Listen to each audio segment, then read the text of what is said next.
I think LEGO Lord of the Rings fans can all agree that we need a dedicated return of the Lord of the Rings theme in 2025.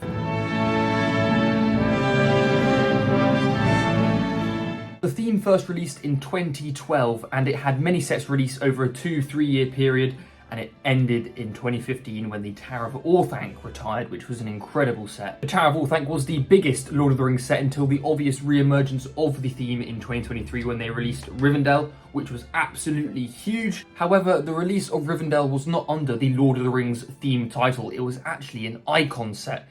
And later, the next year, of course, they released Barad-dûr, which was also a very impressive set, but still in the Icons theme. Because the Lord of the Rings sets were in the Icons theme, they were massive and expensive. And if they weren't massive and expensive, then they were a gift for purchase with a massive and expensive set. And I've seen firsthand in the LEGO store on release day of one of these Lord of the Rings sets how popular they are. Barad-dûr was pretty much sold out a few hours into its release in the actual LEGO store. So I think we can all agree there's enough demand for this theme, but I don't know why LEGO is refusing to make its own theme. But I think LEGO should once again make Lord of the Rings a fully fledged theme, and in 2025 they should be releasing more than one massive set. And hopefully if they did make it a real theme, it would stick around for more than 2-3 years. So in this video I'm going to go over some of the sets that I think LEGO should release as part of a Lord of the Rings theme. So that means they're going to have the bigger sets like Rivendell and Barad-dûr, and also the smaller, more affordable sets, which will really entice lots more fans to go and buy LEGO Lord of the Rings. Because at the moment, any fans of Lord of the Rings who don't want to spend loads of money on LEGO have literally no opportunities to get anything, because the new sets are obviously expensive and the old sets are going to be even more expensive if you want them brand new anyway. So let's take a look at the sets that I want LEGO to make.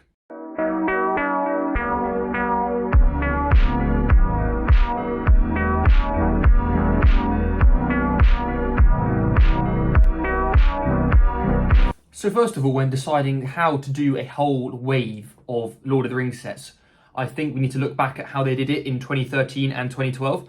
So in 2012, as I can see here on Brickset, they had 7 Lord of the Rings sets. Those include some smaller sets such as Gandalf Arrives, the Uruk-hai Army, Shelob Attacks, the Attack on Weathertop, the Mines of Moria, and the Orc Forge. And then the biggest set of that year was the Battle of Helm's Deep. Then in 2013, we got 5 sets. We got the smaller sets like the Wizard Battle, the Council of Elrond, and then some slightly bigger sets like the Battle at the Black Gate, Pirate Ship Ambush, and then of course the big Tower of Orthanc.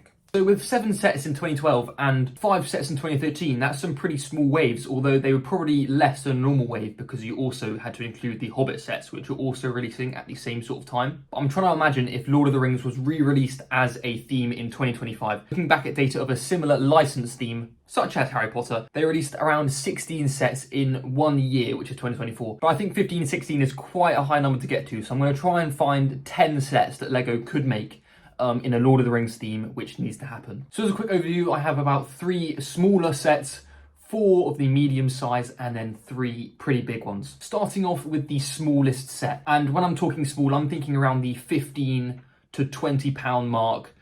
And first off, I'm going to go with an eagle and Gandalf. Now this set could include an eagle and Gandalf, or it could have an eagle and Frodo and Sam as they're getting rescued at the very end. But it's just something that includes that eagle, and you can have that fighting against the fell beast, which was the gift we purchased from last year. Now the next 2 sets on the list are quite similar, although they are very, very important, and I'm sure many Lord of the Rings fans would absolutely love these kind of sets.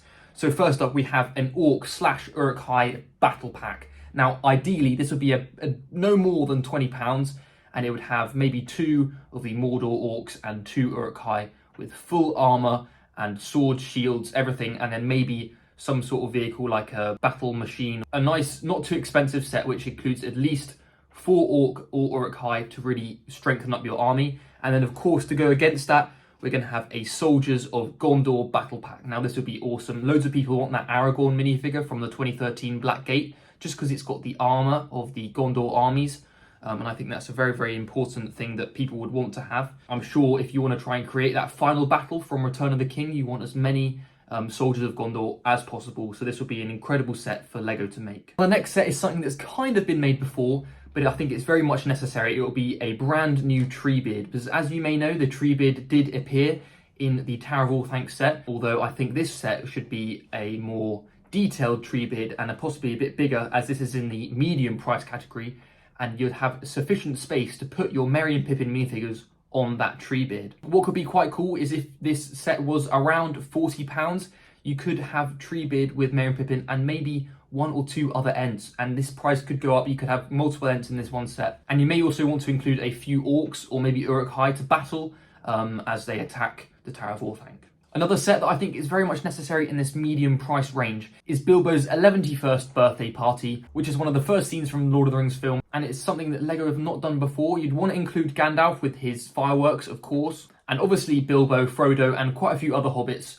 So that's why that price would probably be a bit higher on this set, because you'd want lots of minifigures. Ideally, it would come with a stage and a nice banner. Although something they could do that would be quite cool is if they included a massive firework dragon. So those two previous sets were around the £30–40 mark, but going up a little bit more, maybe around the £50–60, I've got another idea for a set which could be Lothlorien, and this would of course include Galadriel, and you'd want to have quite a few members of the Fellowship in there as well, and of course plenty of elves. And then I'd want the main part of this set to be one of those iconic trees from Lothlorien with the stairs going up, and you may also want to include the pool that Galadriel makes Frodo look into to see the potential future. And then the final of the medium range sets, I would definitely have to go with a Riders of Rohan versus an Oliphant, and of course this would include lots of wild men, definitely a Legolas minifigure to take out one of those Oliphants, and ideally I'd want this set to be pretty large. The Oliphant is pretty massive if you see it in the films, and if that was brick built, that'd be awesome with the whole top part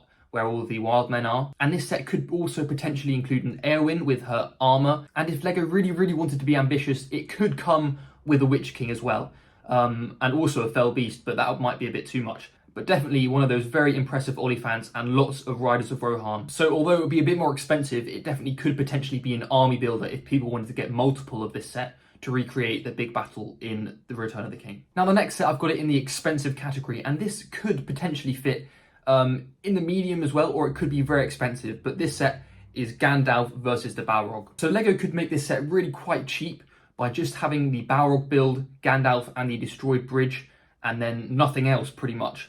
But then they could also make it quite extensive and have the whole Fellowship in there, of course the Gandalf and the bridge, and then also quite a lot more of the scenery around. To make the scenery really work, you'd need a lot of bricks, and it would need to be quite high, so you could have the Balrog falling down potentially.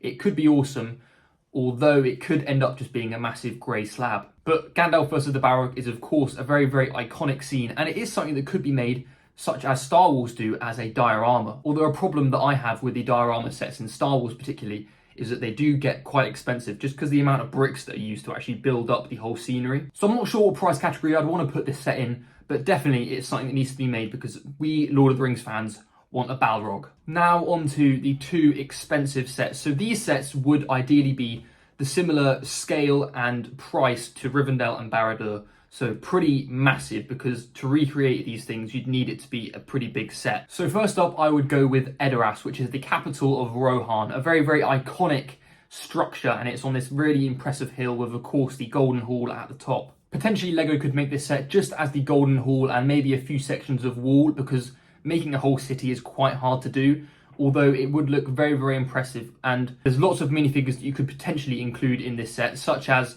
Grima Wormtongue, and also I think a great inclusion would be King Theoden before he's cured from the curse, and of course after as well. But I think it would be pretty awesome if you got the same piece count and price range as they have for Rivendell, and you could have a very extensive and large Rohan, and it would look very amazing. Although it seems that majority of scenes in Rohan do take place within the Golden Hall, so it is a chance that they could just make that hall and not the rest of the city, as the city isn't really a major scene for that many battles or important scenes. So for me, that set is still on the fence, but it's something that I definitely want to get if LEGO did ever release it. And now for the biggest set that I would want LEGO to make, which they have not gone anywhere near at all, is a Minas Tirith. This is of course the capital city of Gondor, and it's a key part of the Lord of the Rings films. I'm imagining this set would be a similar size to Barad-dûr, maybe not as tall, but of course you'd add more width with the amazing white walls and the big straight piece of rock going right through the middle.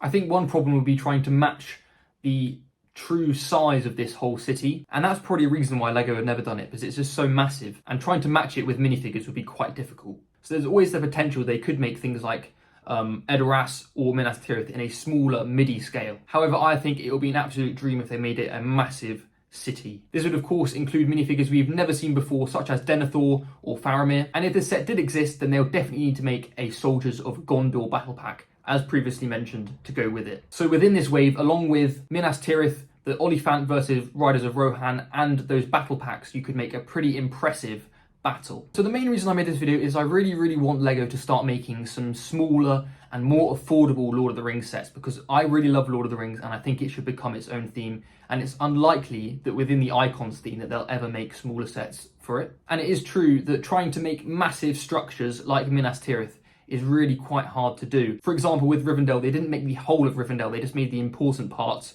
such as the Council of Elrond.